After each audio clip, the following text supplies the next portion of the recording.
Bonjour et bienvenue à ce 32e épisode de Raptor Kiff que je vous présente. Je suis Cédric Thévenon. Ce soir, nous nous retrouvons pour le match opposant les Toronto Raptors au Oklahoma City Thunder. Et le match se déroule à Oklahoma City. Nous sommes le mercredi 27 décembre 2017. Et ceci est l'avant-dernier match de l'année pour Toronto ainsi que pour Oklahoma City. Les Oklahoma City Thunder qui, depuis leur victoire contre Houston lundi, le jour de Noël, est donc passé 5e de la conférence Ouest, tandis que les Raptors sont actuellement 2e de la conférence Est. Oklahoma City a une fiche de 19 et 15, tandis que les Raptors ont une fiche de 23 et 9. Et ce sont les deux équipes les plus en forme derrière les Warriors de la ligue en ce moment, puisque les Thunder ont gagné 5 de leurs 6 derniers matchs, et que les Raptors ont fait la même chose, 5 sur 6. Le 5 de départ pour les Toronto Raptors est toujours le même: Kyle Lowry, DeMar DeRozan, OG Anunoby, Serge Ibaka et Jonas Valanciunas. Le 5 de départ pour Oklahoma City Thunder est composé de Russell Westbrook, Robertson, Paul George, Carmelo Anthony et Steven Adams. Et les Raptors, en tout cas le roster, c'est-à-dire l'équipe, est enfin au complet, puisque c'est le grand retour de Lucas Noriega, qui aurait dû rentrer sur le terrain hier soir contre Dallas. J'en ai pas parlé, mais qui est donc de retour de blessure et qui semble pouvoir être en mesure de jouer. Voyons voir s'il joue ce soir. Cela dépendra bien sûr des adversaires et de la confrontation. Et après 2 minutes 30 dans le premier quart-temps, les Raptors appellent un temps mort. Oklahoma mène 10-2 et Toronto est en train de prendre des tirs précipités, ce qui forcément conduit beaucoup à des tirs manqués et des turnovers au final, qui ne sont pas des turnovers catastrophiques, c'est juste des tirs manqués, mais tout de même c'est une mauvaise offense mise en place par les Raptors ce soir dans tout début de match. Il reste 2 minutes 50 exactement dans ce premier quart-temps et les Thunder mènent 29-21, temps mort demandé par les Raptors et 2 lancers francs à suivre pour CJ Miles. Et les Raptors finissent le premier quart-temps sur un 17-0 qui fait très mal à Oklahoma City. Et les Raptors se retrouvent en tête 38-32 à la fin du premier quart-temps. Et c'est un 17-0 pour le banc. Un 15-0 puisqu'il y a un panier qui a été marqué par DeRozan. Mais c'est lui là qui a fait beaucoup de boulot et piqué des ballons, distribué. Et franchement, il a mené l'équipe du banc qui termine ce premier carton de très belle façon. Il restait 1 seconde 8 dans le premier carton. Remise en jeu pour Toronto, DeMar DeRozan qui remet en jeu une longue passe jusqu'à Jakob Poeltl qui était au bout de la raquette d'Oklahoma et qui fait une passe de volley à CJ Miles qui a tout juste le temps de shooter et de marquer un 3 points pour terminer ce premier quart-temps. Magnifique jeu établi par les Raptors en cette fin de match, de premier quart-temps, pardon. Faudrait peut-être pas aller trop vite en besogne. Et les Raptors du coup qui mettent par 6 points, 38-32. Franchement, vu la façon dont les Raptors avaient démarré le match, j'étais très inquiet, même si j'ai confiance dans leur capacité de réagir et d'être très présent. J'avoue qu'à chaque fois, je me suis dit que ça allait être dur, surtout après le match d'hier soir. Et là, en l'occurrence, un 17-0 qui fait vraiment, ou peut-être que c'est un 15-0, il faudrait que je vérifie, mais qui fait vraiment mal pour Oklahoma. Et après 1 minute dans le deuxième quart-temps, à peine 56 secondes jouées, Oklahoma appelle un temps mort. Les Raptors mènent 41-34 et semblent avoir un vrai plaisir ce soir à jouer. Ils ont une belle défense, le ballon bouge, oui, très bien. Il circule, voilà, je cherchais le mot, il circule vraiment très bien entre les différents membres des Raptors qui sont sur le terrain. Et cela fait vraiment plaisir quand on voit comment hier soir c'était très mou. Après, petite note de relativité, il faut relativiser, pardon, puisque ce n'est que le début du deuxième quart-temps et les Raptors sont loin d'avoir creusé un 25 points d'écart pour le moment. En tout cas, pour s'extasier comme je suis en train de le faire, c'est du très bon basket et c'est surtout que le banc des Raptors a pris l'avantage sur le banc du Thunder et effectivement c'est une chose à noter que j'ai vu dans les précédents matchs que j'ai regardés, c'est que leur banc n'est pas très bon, donc ce qui fait qu'ils sont obligés de jouer beaucoup leur unité de départ pour pouvoir compenser. Du coup, cela permet aux Raptors d'avoir un plus 7 à 50 secondes après le début de ce deuxième quart-temps, 41-34 je le rappelle. Il reste 5 minutes 49 dans ce deuxième quart-temps et comme je l'avais dit, je le pressentais, le Thunder est revenu une fois que leur 5 majeur est revenu sur le terrain et les Raptors mènent 48-45, lancer franc à suivre. Non, pardon, lancer franc est passé et a été raté. Du coup, c'est ballon à Toronto à suivre après le temps mort demandé par le coach des Raptors qui voit bien que son équipe, lors des 4 dernières minutes, n'a marqué que 2 points. Ça leur est déjà arrivé hier soir contre Dallas et ce serait vraiment dommage que cela continue trop longtemps. Et le deuxième quart-temps se termine sur le score de 66 pour Oklahoma à 63 pour Toronto. Et il est vrai, ça c'est une chose que les commentateurs disent depuis un moment, c'est que Oklahoma sans Westbrook, ce n'est pas du tout la même équipe. Car une fois qu'il est sur le terrain, ça va beaucoup plus vite et la défense a beaucoup plus de mal forcément à s'ajuster, même si les Raptors essayent de faire un très bon boulot et ils font relativement un bon boulot sur Russell Westbrook. Il y a tout de même une intensité chez ce joueur que l'on ne peut pas renier. CJ Miles pour les Raptors a un superbe match puisqu'il a 14 points déjà dans cette première mi-temps, qu'il a été très bon à 3 points puisqu'il a mis 4 paniers à 3 points déjà et qu'il est très efficace ce soir. Sans compter un Jonas Valanciunas très efficace aussi à l'intérieur et qui démontre que il peut être très dominant quand en face de lui, même avec un Steven Adams qui est un des meilleurs piliers défenseurs de la ligue, il arrive à aller inscrire des paniers. Et là, par exemple, il a joué un moment sans que Steven Adams soit sur le terrain et il en a pris son parti puisqu'il a été inscrire au moins 4 ou 6 points, je crois. Autopub, vous pouvez retrouver tous les podcasts Raptor Kiff ainsi que les podcasts La Ronde NBA sur le site mykif.fr. Vous pouvez également nous retrouver sur Facebook sur la page Sport Kiff Podcast ainsi que sur la page Kiff Podcast de YouTube, SoundCloud et Twitter. Et bien sûr, vous pouvez me contacter par mail au mail suivant contact@mykif.fr contact@mykif.fr. Après 1 minute 48 joué dans ce troisième quart-temps, Oklahoma City a pris l'avantage 73-63. C'est pas l'avantage qu'ils ont pris, c'est le large. Et le coach des Raptors, Dwayne Casey, appelle un temps mort.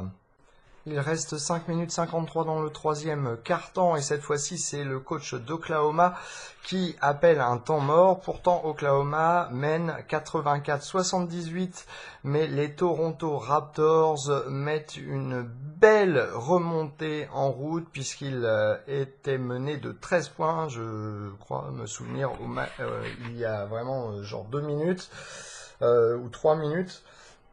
Et là, ils font une très belle remontée avec CJ Miles sur les parquets à la place de OG Anunoby. Et Jakob Poeltl à la place de Jonas Valanciunas. Excusez-moi, j'en perds mes mots, ils sont rentrés tous les deux en même temps. Et depuis qu'ils sont rentrés, les Raptors sont dans un 14-3, ce qui leur permet de revenir à 6 points d'écart. Pardon, un 12-3, ce qui leur permet de revenir à 6 points d'écart. Il reste 4 minutes 12 dans le troisième quart-temps et Oklahoma mène 89-81. Le jeu est complètement arrêté puisqu'il y a de la fumée qui vient du toit de la salle des sports, juste devant les spots en fait. Donc pour l'instant, le jeu est à l'arrêt. Il reste 2 minutes 58 dans le troisième quart-temps et Oklahoma mène 93-85, temps mort demandé par le coach d'Oklahoma. Et CJ Miles qui vient d'inscrire son 6e 3 points de la partie, ce qui lui fait un total de 20 points ce soir déjà. À la fin du troisième quart-temps, les Thunder mènent 102-88 et ont pris le large en cette fin de troisième quart-temps. Et jusqu'à maintenant, les Thunder ont complètement ralenti Kyle Lowry et DeMar DeRozan qui ne sont pas du tout en réussite ce soir, si ce n'est au lancer franc. Il reste 6 minutes 21 dans ce quatrième quart-temps et le Thunder a largement pris l'avance puisqu'il mène de 18 points dorénavant, 112-94. Et il faut dire que leur défense a complètement anéanti les Raptors qui ne distribuent plus la balle aussi bien que dans la première mi-temps. C'est flagrant, il y a eu beaucoup trop de jeux où DeRozan ou Kyle Lowry par exemple ont essayé tout seuls d'aller marquer des paniers. Ou de tenter des shoots genre improbables, bon, qu'ils ont l'habitude de mettre bien entendu, mais qui, les jours où ça ne rentre pas, sont considérés comme des mauvaises tentatives. Du coup, le Thunder s'est envolé et avec 6 minutes 31 restantes et 18 points d'avance, ils sont en phase de remporter leur 6e match d'affilée.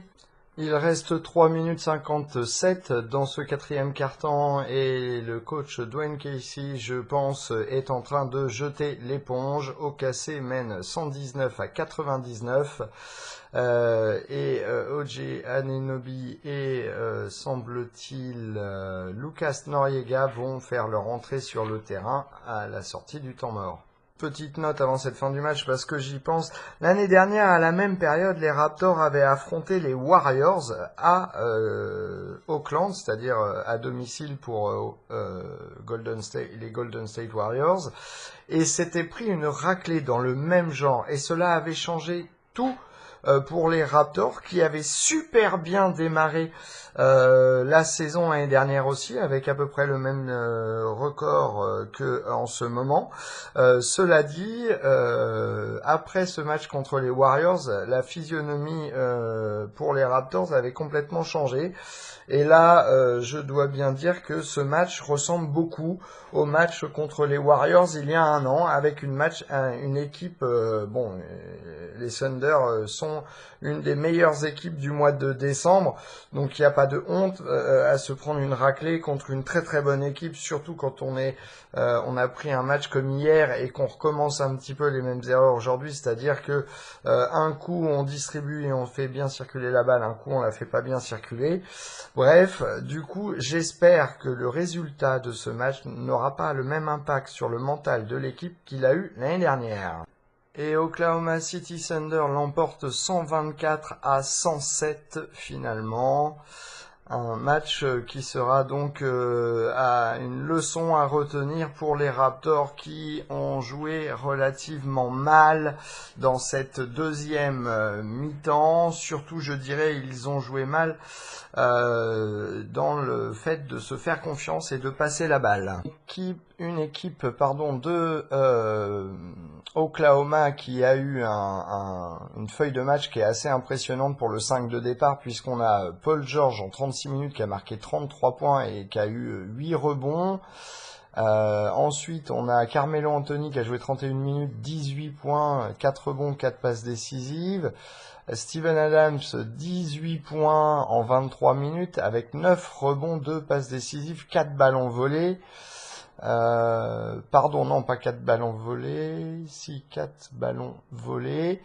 Ensuite, André Robertson, qui a marqué, lui, que 6 points en 34 minutes, mais il a eu 10 rebonds, un ballon volé et un contre. Russell Westbrook, lui, flirte avec le triple-double, puisqu'en 35 minutes, il a marqué 30 points, 8 rebonds, 13 passes décisives et 2 ballons volés. Il a été à 11 sur 12 au tir, donc un très bon Russell Westbrook. Et alors, leur banc n'a marqué que 19 points sur les 125 du match, c'est pour vous dire.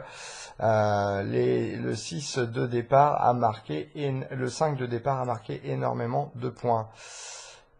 Pour les Raptors, Roger Anunoby a joué 19 minutes, il a marqué 6 points. Serge Ibaka a joué 26 minutes, 7 points, 2 rebonds, 2 passes. Et il a été à 3 sur 7 au tir, 1 sur 2 à 3 points. Jonas Valanciunas a joué 20 minutes, il a marqué 16 points et n'a pris que 2 rebonds. Les Raptors se sont fait dominer, il faut dire, dans la raquette. Et il a eu aussi un contre. DeMar DeRozan en 35 minutes a marqué 15 points, 6 rebonds, 2 passes décisives, un ballon volé. Et il a été à 4 sur 16 au tir, dont un 0 sur 3 à 3 points. Kyle Lowry en 30 minutes a marqué 13 points. 4 rebonds, 10 passes décisives, 3 ballons volés et il a été à 3 sur 10 au tir. C'est comme je le disais, c'est pas très bon. Jakob Poeltl a joué 21 minutes, il a marqué 13 points, 6 rebonds, 1 contre. Il a été à 6 sur 8 au tir. CJ Miles, 22 minutes, 20 points, 1 rebond, un ballon volé. Il a été 6 sur 12 au tir et c'est que des 3 points. Fred VanVleet a joué 18 minutes, 2 points, 5 rebonds, 4 passes décisives. Il a été 1 sur 2 au tir et n'a pris aucun 3 points. Pascal Siakam en 16 minutes a marqué 5 points, 4 rebonds, 1 passe décisive, 2 ballons volés, 1 contre. Il a été à 1 sur 3 au tir et dont un 0 sur 1 au 3 points. Delon White a joué 16 minutes. 6 points, 4 rebonds, 2 ballons volés. 6 points, 4 rebonds, 2 passes décisives, aucun ballon volé, 1 contre.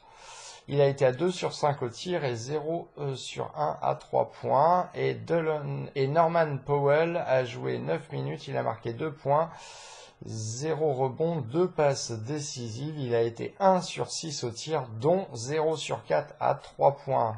Et enfin, bébé Lucas Noriega a joué 3 minutes, il a marqué 2 points, il a réalisé une passe décisive et 2 ballons volés. Il a été à 0 sur 1 au tir, effectivement il a marqué 2 lancers francs.